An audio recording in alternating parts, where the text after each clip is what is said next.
From the land of 10,000 lakes, duck, duck, grey duck, and pigeon-guided missiles, this is Minnesota Unknown. Each week, we'll take a deep dive into Minnesota's storied past, with a special emphasis on the surprising, the unusual, and little-known history hidden in plain sight. My name is Alex Weston. I'm Josie Bergman. I'm Hannah Norton. And we are Minnesota Unknown.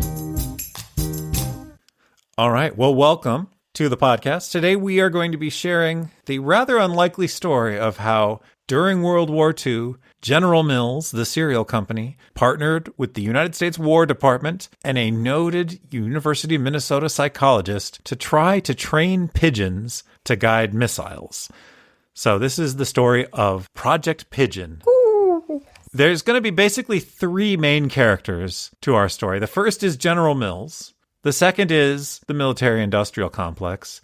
And the third is one Burris Frederick Skinner, better known as B.F. Skinner.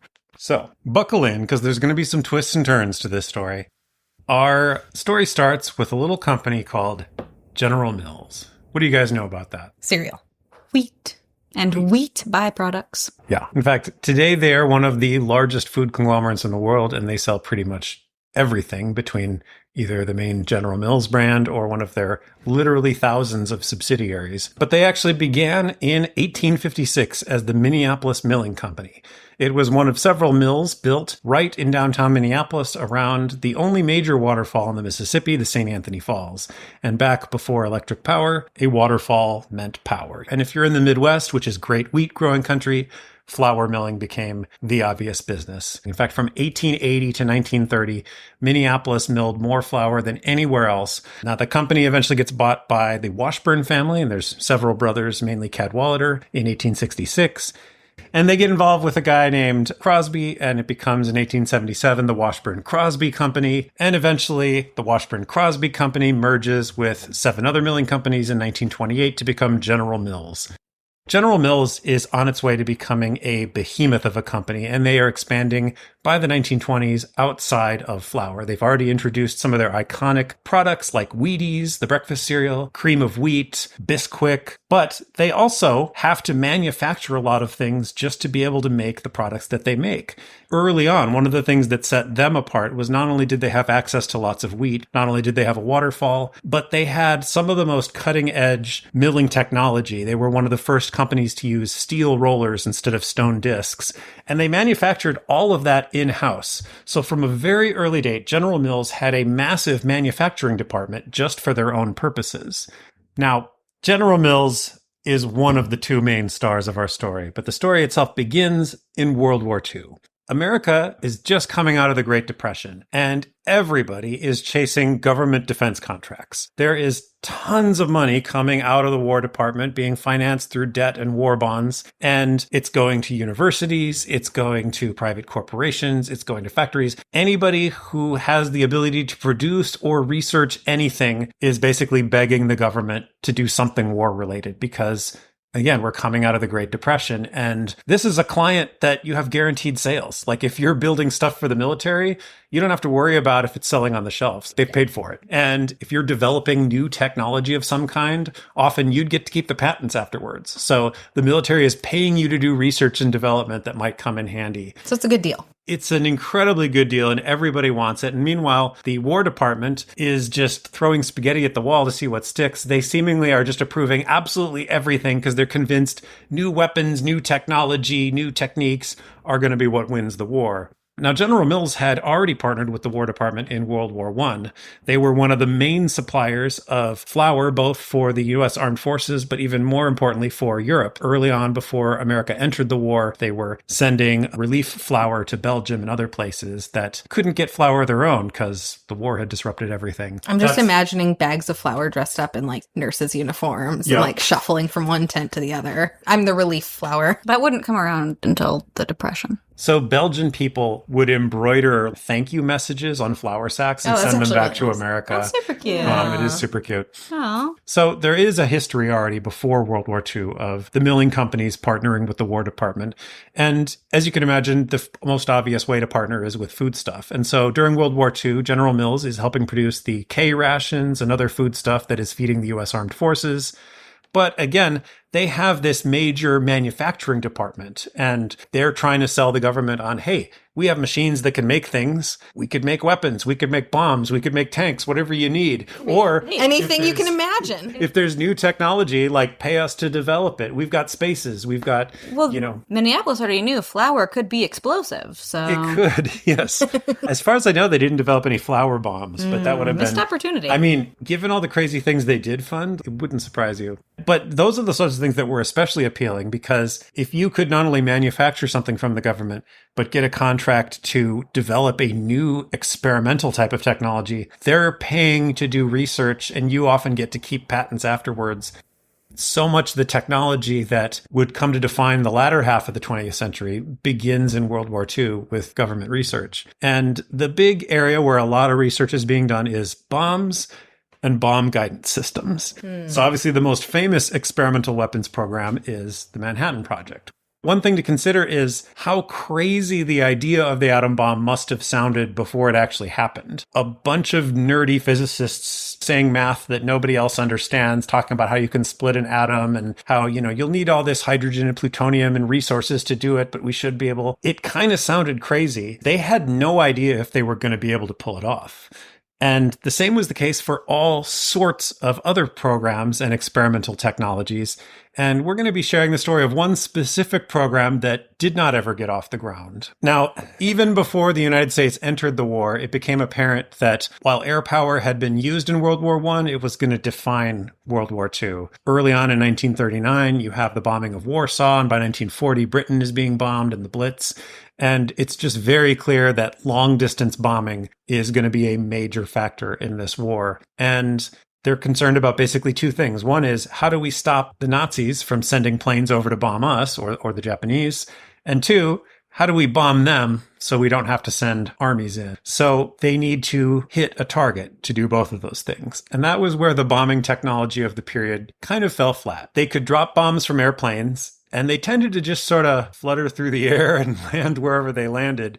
The U.S. Army's official estimate during World War II is that only 16% of all bombs dropped in World War II by American airplanes fell within 1,000 feet of the intended target. Back then, the pilot just had to guess where it's going to hit based on where they are at the moment. And of Wind course, speed. You drop a bomb, it's going to take a while to fall from where the plane is to where the target is. So you have to take into account how fast you're going, how high you are. The higher you are, the less likely you are to be shot down. Yep. But the harder it is to hit your target because that's that much more time that it has to fall. So the big problem everybody's trying to solve is how to drop bombs on things and actually hit the things that we're trying to hit and not the stuff that we're not trying to hit. Now, General Mills's mechanical division actually scored a contract to build one of the first relatively accurate bomb sites called the Norden Bomb Site. So General Mills is one of several companies around the country that is building these bomb sites, and top secret research and production was done in the Thorpe building in northeast Minneapolis, just off Central Avenue. And this project of building bomb sites had the same level of security clearance as the Manhattan Project. So the level of secrecy that surrounded the atom bomb, the same thing's happening here. And to this day, there are machine gun guard towers just outside this building. Today, the Tattersall Distillery and a number of other businesses are in this old building. Oh. But you can actually see the old guard towers there. Wow. Okay. So General Mills is already making food for the army. They're already doing stuff, but of course they want more for the good of the country. But also, it's going to profit them immensely, both during and after the war. And that's good for the country, because it'll trickle down. Country. So the guy in charge of all this, the head of the mechanical division of General Mills, is a guy named Arthur D. Hyde. And he's looking for anything and everything that he thinks he can sell to the government. And in 1942, he meets a guy named B.F. Skinner, who has a crazy-sounding idea. Pigeon-guided missiles. And Arthur Hyde, of course, is like, go on. Now, we're going to back up here and introduce Skinner, who's going to really become the next main character. And he would eventually go on to become the most famous and influential psychologist of his generation. But in 1942, his career is kind of just beginning. He was born in Susquehanna, Pennsylvania in 1904, and he gets his PhD in psychology from Harvard in 1931. And in 1936, he gets his first major teaching job in the psychology department at the University of Minnesota, which brings over to Minneapolis. Oh, I didn't know that. Now, Skinner devoted most of his free time to researching behaviorism through experiments on rats, first of all.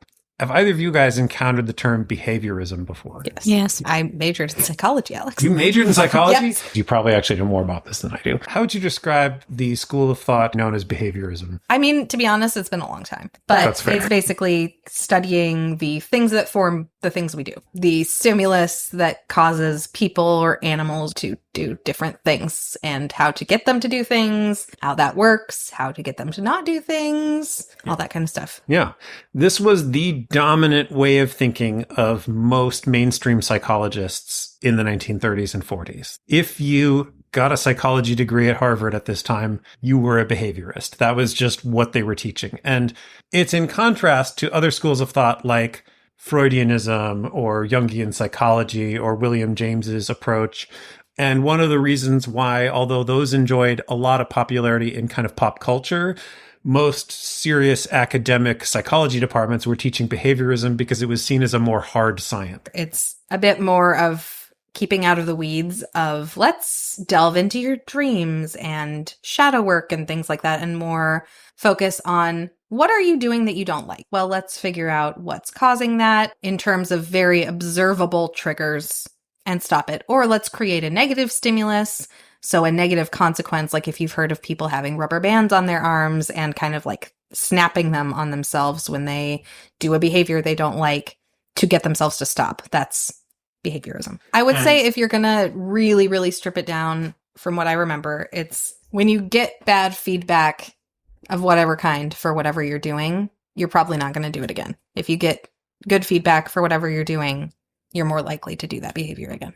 A lot of this felt like common sense, but what seemed revolutionary is these guys are studying these sorts of things under laboratory controlled conditions. And to the behaviorists, this all meant this is a hard science. Even if we're just confirming things that seem like common sense. It's empiricizing something that has not been empiricized yet. Yeah, it's developing a data. Because not everything that seems common sense is actually empirically true. So behaviorism, it's built on the foundations of a lot of scientists. The first was a Russian scientist named Ivan Pavlov. He would give his dogs some meat while ringing a bell, and then it eventually got to the point where even if he's not giving them meat, he rings the bell, they start salivating because they associate the bell with meat, even though there's no logical connection between bell and meat. This eventually comes to be known as classical conditioning. So we're talking about involuntary things. Skinner would come to focus on what he termed operant conditioning, which is similar but different in that we're talking about voluntary behaviors that are modified by association with either the addition or removal of a reward or a punishment. It's different from classical conditioning because you have a choice in the matter, you're conscious of it. But Skinner's thinking is that the same basic principle applies.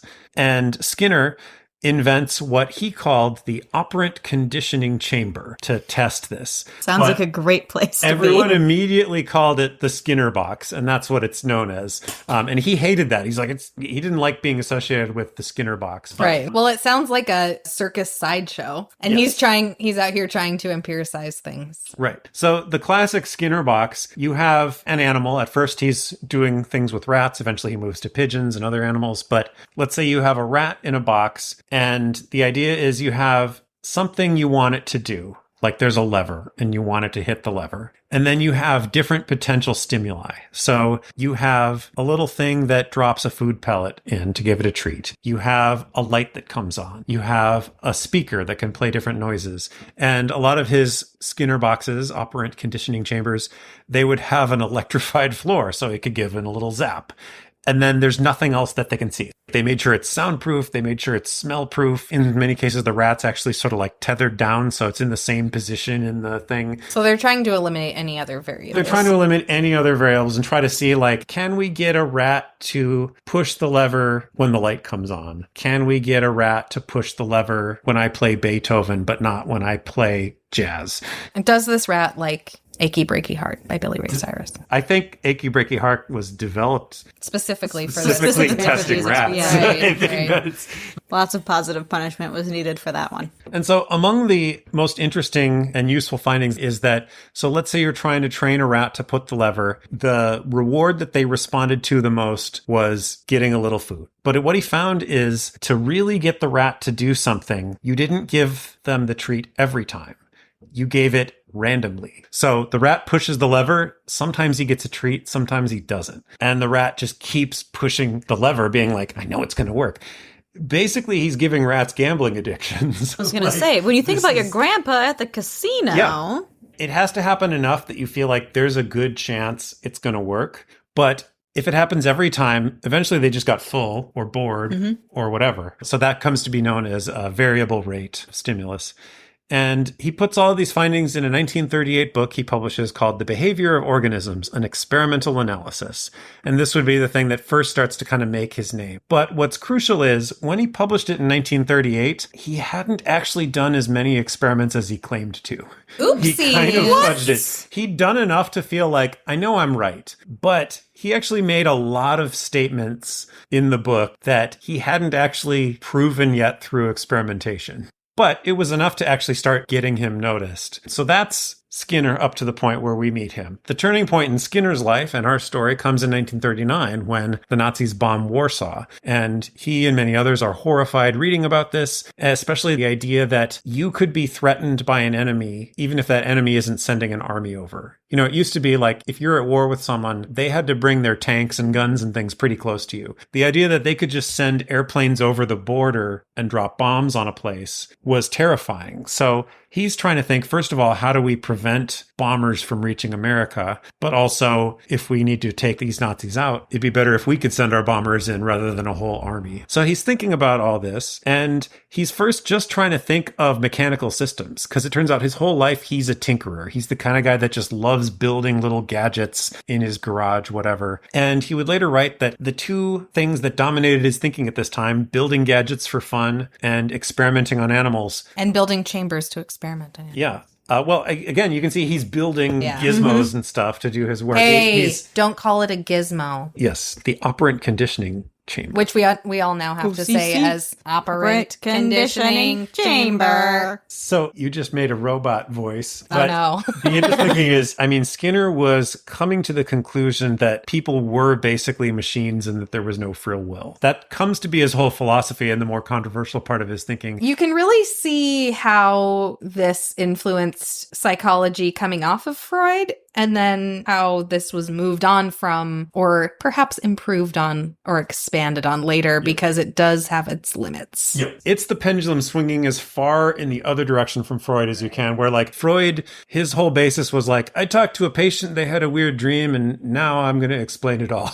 And people like Skinner would eventually point out there's no science to that. We need the scientific method, experiments with controlled variables, repeatable results, control groups, all of that. This is, we're going to conduct rigorous tests on animals to find out the underlying conditions. But the whole reason he's doing this, he's not interested in rats per se. He's convinced that the same principles motivate even more complex human behaviors. And he believes that basically we're all just responding to stimulus response through conditioning. And eventually he would write a whole book about how there's no free will and we live in a mechanical universe and none of us can do anything. But anyway, the fateful day, he's riding on a train in 1939 and he saw a flock of birds lifting and wheeling in formation as they flew alongside the train. And I'll quote him, he later recounted, "Suddenly I saw them as devices with excellent vision and extraordinary maneuverability. Could they not guide a missile?"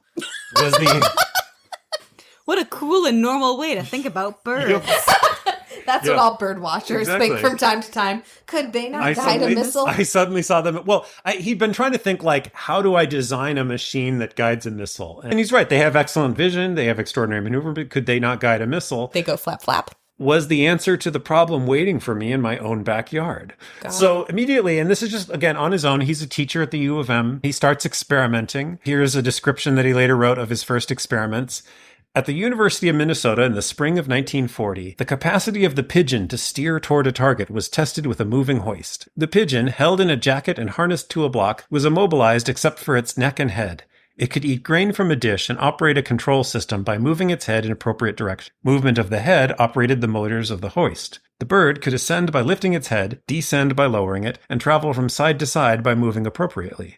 The whole system, mounted on wheels, was pushed across a room toward a bullseye on the far wall. During the approach, the pigeon raised or lowered itself and moved from side to side in such a way as to reach the wall in position to eat the grain from the center of the bullseye. The pigeon learned to reach any target within the reach of the hoist, no matter what the starting position and during fairly rapid approaches. So that's how he described his first experiment. And it sounds very scientific, but here's basically how his colleagues described it. He borrowed a shopping cart and he rigged the wheels up so that they're steerable and rigged to a motor. Okay. And then he cut a hole in a sock and Stuffed a pigeon in it. stuffed the pigeon's head through the hole. Yeah. And then hooked up wires to it that would pull on the little levers that would steer the cart. There's So really you have a pigeon driving around a shopping cart. in a sock. And a sock. And he was doing this in one of the gymnasiums at the U of M. So imagine a gym with the shopping cart with a pigeon driving it around. And then he's training it bit by bit to go towards this target.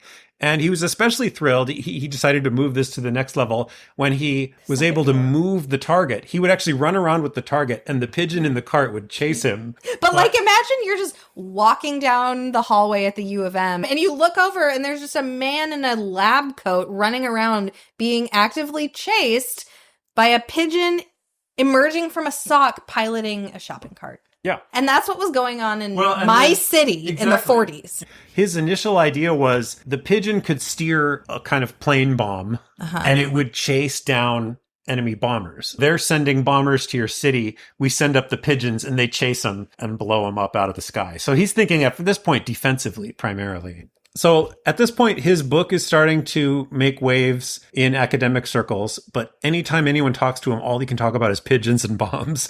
And everybody thinks he's absolutely insane, but he's convinced this is going to be the thing that not only wins the war, but ensures world peace forever. Because, mutually assured destruction via pigeon. And he's pitching this to other departments at the university. When they say no, he pitches it to other universities. He pitches it to the War Department. He writes to FDR.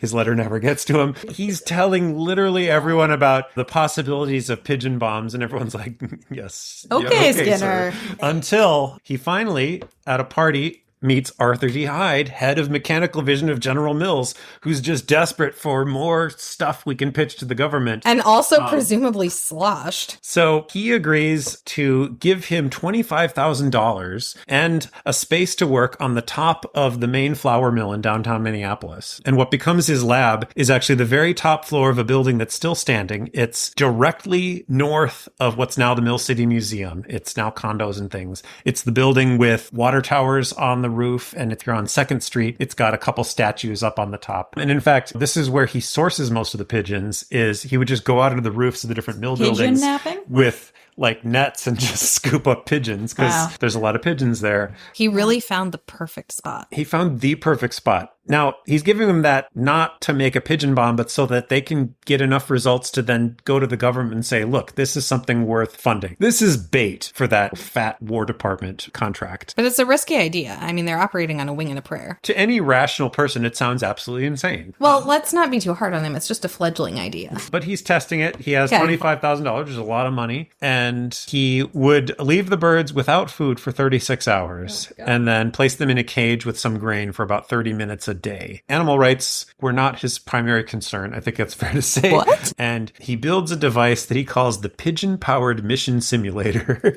What it is he had a screen, and this screen was at first just a kind of camera obscura thing where you're basically just projecting an image. He'd have a specific X or something that he wanted the pigeons to peck at, and he would try to teach them that they're going to get a reward whenever they peck towards the X. And he's using everything he's learned from the rats and the Skinner box to try to increase the likelihood that they're going to be pecking at this thing. And his wife is growing more and more concerned by the day. Presumably.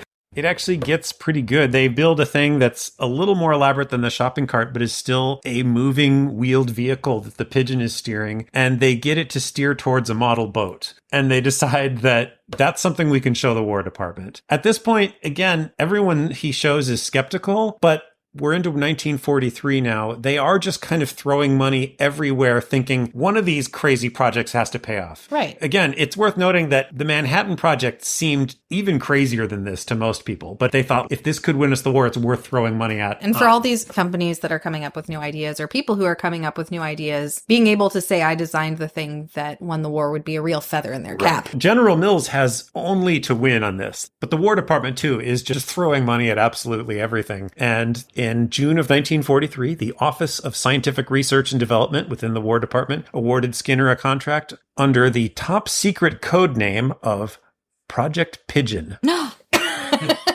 Wow, they ran out of ideas. Well, here's the thing. He later wrote, I said, Pigeon, won't people know what we're researching? And they said, we actually thought about it and carefully chose pigeon because we realized the word pigeon is going to come up in communications and we don't want to have to keep censoring it. And if people think that's the code name, they won't realize that you're literally experimenting on pigeons. It's the last place they'll expect. Mm-hmm. Yep. It's like leaving a trail of breadcrumbs. Yep. That's the fourth pigeon pun that I have made in the last 10 minutes, and you have tracked none of them. Yeah. It's pretty foul. I'm a little Fledgling, slow. and Oh. feather in the Oh, cap, God. winging it prayer, breadcrumbs. Those are good. And I hope you leave them all in. So- You're having your wings clipped. So now General Mills, the War Department paid them back the $25,000 they've already spent. So General Mills is in the clear and they're getting paid more money to potentially develop this thing. And he has a whole staff of like 30 people now. But the most significant findings that came out of this came when they were just kind of screwing around. And that was one day that good science does. Would you describe all of Skinner's experiments up to and including shopping carts and pigeons and socks as some level of screwing around? that was dead serious to him. The important discovery he made, he got even more results training them to go bowling. So here's a direct quote from him describing it. He says, "This was serious research, but we had our lighter moments. One day we just..." Cut to him running around a gym being chased by a shopping No, cart that full was of very pigeons. serious. That was very serious. That was incredibly serious. They had to break the tension somehow, I guess. One day we decided to teach a pigeon to bowl. The pigeon was to send a wooden ball down a miniature alley toward a set of toy pins by swiping the ball with a sharp sideward movement of the beak. To condition the response, we put the ball on the floor of an experimental box and prepared to operate the food magazine as soon as the first swipe occurred. But nothing happened. Though we had all the time in the world, we grew tired of waiting. We decided to reinforce any response which had the slightest resemblance to a swipe, perhaps at first merely the behavior of looking at the ball, and then to select responses which more closely approximated the final form. The result amazed us. In a few minutes, the ball was caroming off the walls of the box as if the pigeon had been a champion squash player. Instead of a battle-hardened soldier.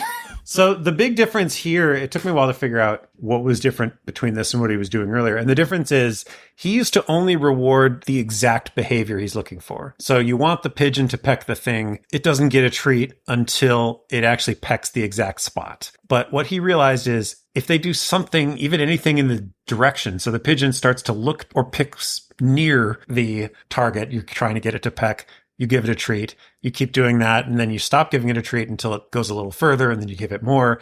And what was radical about it, and the reason this only was an insight that came to him when they were more or less screwing around, is he was very proud of how rigorously designed his Skinner boxes were, his experiments. They were all mechanical, they were all timed, it was all to work like clockwork. But this required a live response from the person conducting the experiment. You're basically watching the animal and making judgment calls and rewarding it, which on the surface felt less scientific to him. So it wasn't an approach that he tried. Interesting that it worked better when he incorporated a more human element. Yeah, I don't think that is an aspect that would have occurred to him, but it's that he was able to respond rapidly, and so you're very quickly training the thing. And this would eventually lead directly to one of the most famous concepts Skinner's is associated with, which he called shaping. This is the beginning of one of his major contributions to the field of behaviorism. he's actually making incredible headway. And they moved from abstract things like trying to get the pigeons to peck an X to actual projected pictures of aerial photography of ordnance factories in Germany and stuff. And they were having pretty good success. But meanwhile, he has a whole department of people in the General Mills manufacturing department that are trying to work on how do you actually design a bomb that can be steered by a pigeon. So if we can prove that we can train the pigeon, that's one half of the equation. But we need a bomb. And what they developed eventually became nicknamed the Pelican because it was shaped like a pelican. It's like a little plane. Basically, it's this kind of thing where as the pigeon is hooked up to this little harness, he moves and it pulls wires, and those eventually are connected to the flaps that guide this missile. Naturally. And it's actually quite sophisticated. Eventually what they build, the nose cone of it has a camera at the front that's going to be filming. It has a wide angle lens. It's filming the ground as it's passing over. But there's actually 3 pigeons with 3 separate screens inside. They average them out? Yeah. So they if were one worried, pigeon's they were done. worried about like, what if we send a bomb out We got a bum pigeon. and the pigeon sucks? So his idea was a movement would only happen if 2 out of the 3 pigeons did it. Wow. So Like so the there's- wings of government. So we've taught pigeons democracy, and we've given rats a gambling And we've addiction. turned them into soldiers. Yep.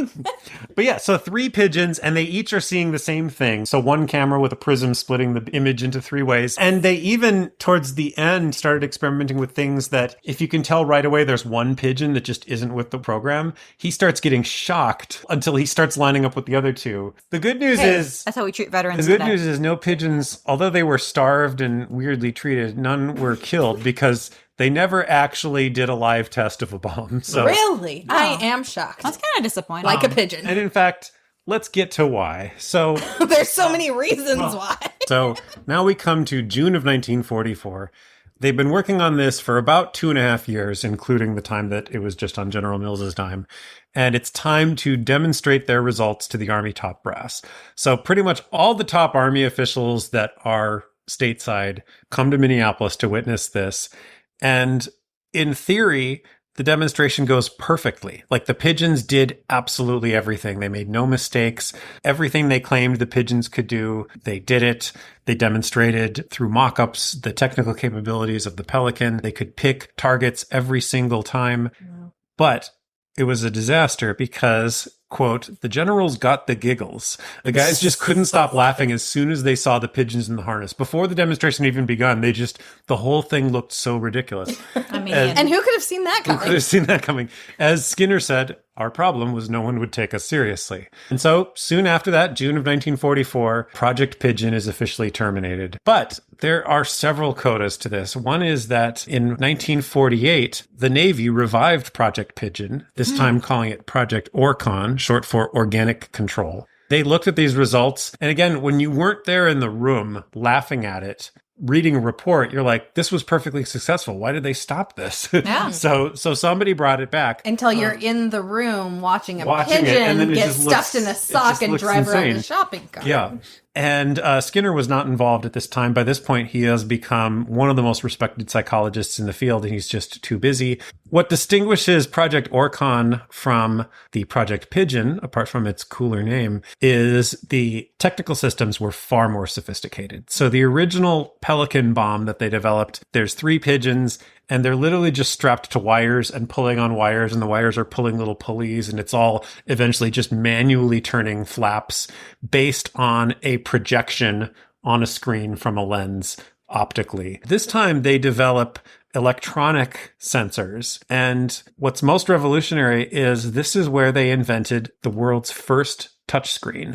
Oh my gosh. So the pigeons, this time, instead of seeing an optical projection, they were actually in front of a cathode ray tube TV, but the screen was rigged to be sensitive to electronic touch, and they put a little copper cone. So when the pigeon's beak hits the screen, it would make an electrical contact. Wow. And they could sense where it's touching on the screen. And the inventor of the first finger-activated touchscreen, which was the first experimental versions came out in 1965, they were directly drawing on this. Wow. So the touchscreens that we all use now are one of the many strange legacies of Project Pigeon. However, Project Orkan was canceled in 1953, not because it wasn't working, but because they had other projects that were working even better. At that point, they had finally come up with a relatively reliable electronics guidance system using radar and things. So that's the end of it. And then what's particularly funny is they almost immediately declassify it. In fact, both Project Pigeon and Project Orkan were declassified way before they had any legal requirement to or need to, and way before most other World War II secrets were declassified. And the reason is because they wanted to nip in the bud conspiracy theories that were swirling around, prompted by the fact that Skinner couldn't shut up about this, even though he couldn't talk about it. He would constantly make reference in his psychological literature saying, like, this was something I learned in my experiments with pigeons that I'm not allowed to talk about.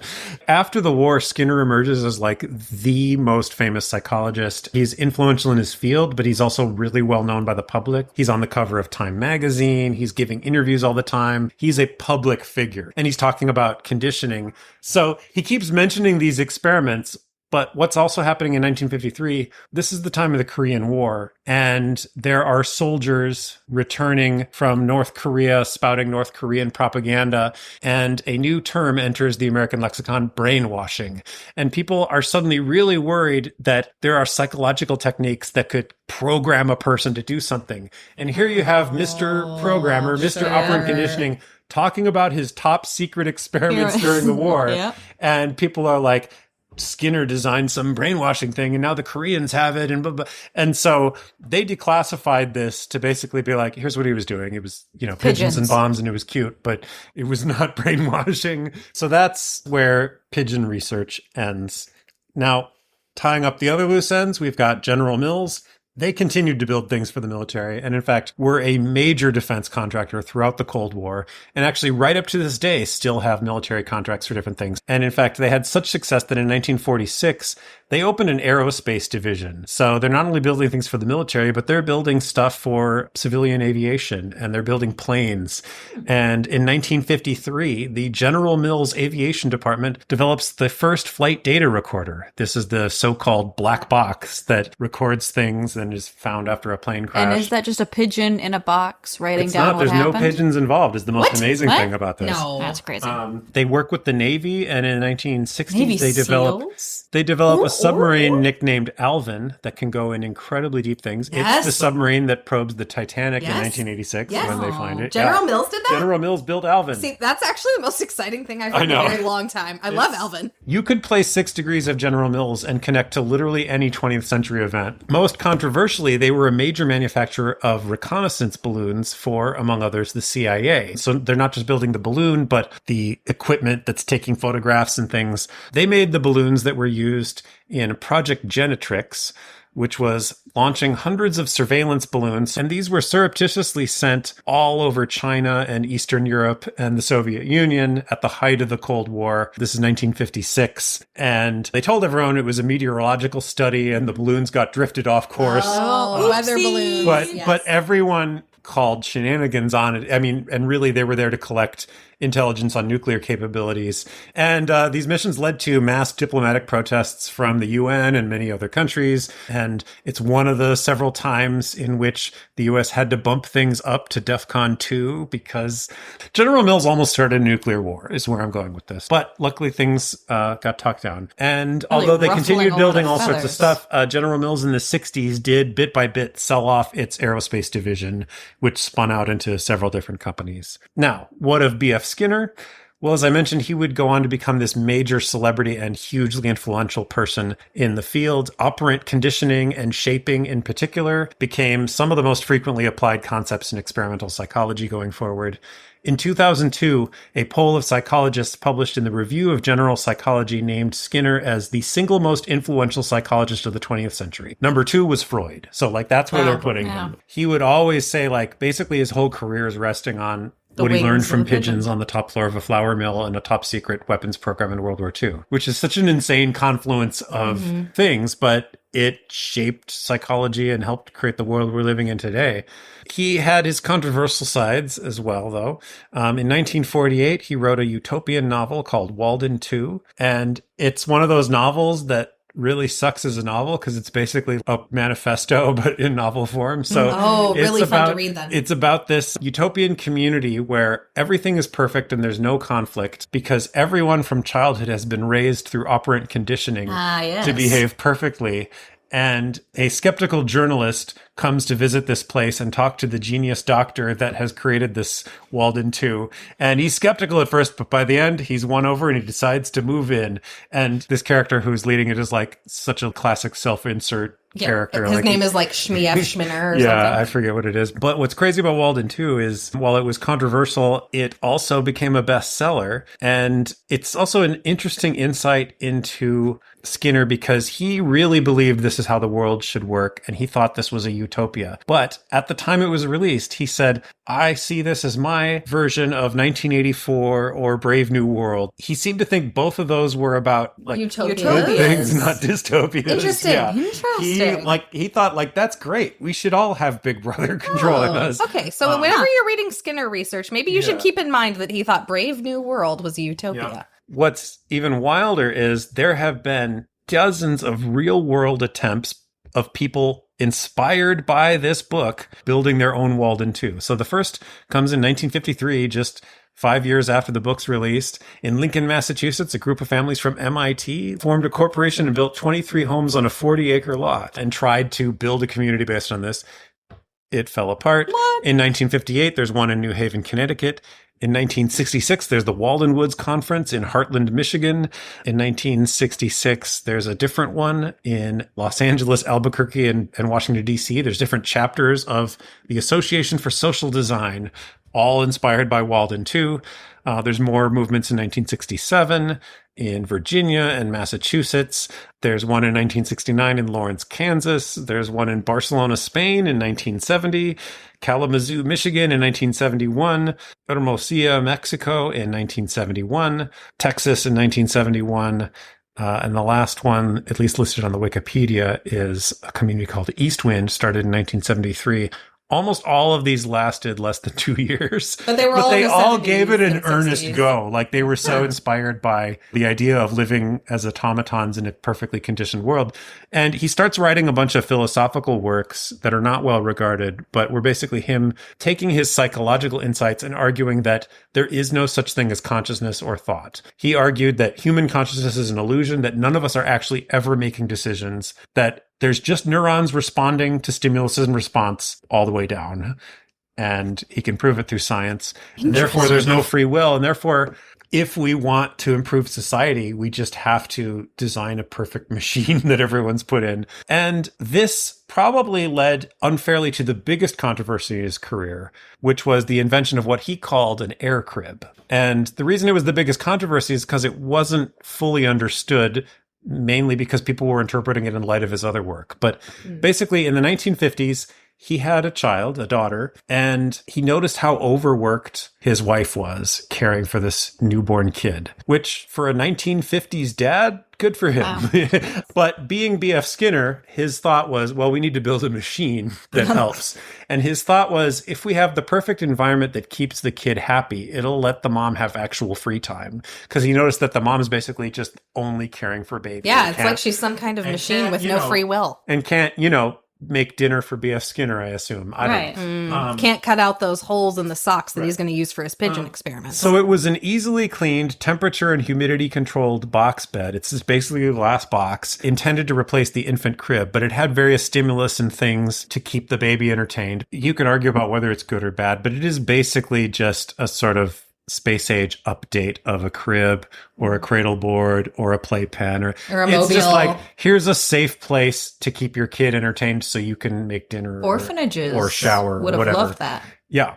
But it immediately got publicized as Skinner box for babies. Skinner baby box. And Yeah. Oh my God. he then tried to stem the controversy by saying, I raised my own kid in it, and she was great. And Well, she that's released- reassuring from a man who gets chased He around by released to pigeons. newspapers a photo of his own daughter standing in it, but it looked like she's standing pressed against the glass, Like so it trying looked to like she's escape, trapped yeah. trying to escape. And she was. So, He put her in the box. So, there were letter writing campaigns. People were up in arms about Skinner's baby box, as they called it. I mean, And he was trying to market this as a commercial product you could buy, Oh, boy. and it did not. sell. It didn't take off. So those are just a few of the things he's remembered for. In his later years, he would continue writing, and eventually he passed away in 1990. So that is the strange saga of Pigeon Bombs and their legacy.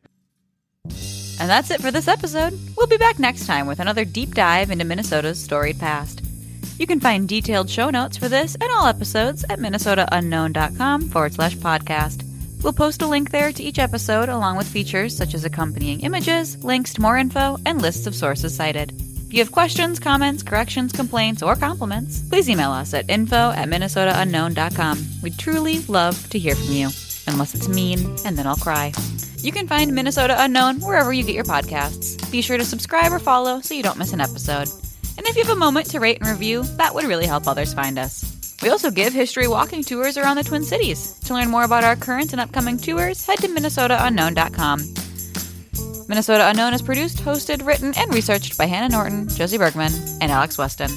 Our theme song is by Union Shakedown. This episode is copyright 2025 by Minnesota Unknown, LLC, all rights reserved.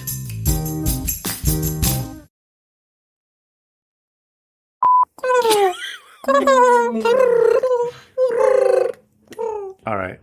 Can you imagine a spider physicist? They'd got so many legs, it'd be so It would get so efficient. much done. Listen, if spiders were working on the Manhattan Project, Wow, we would've- could have nuked Japan more.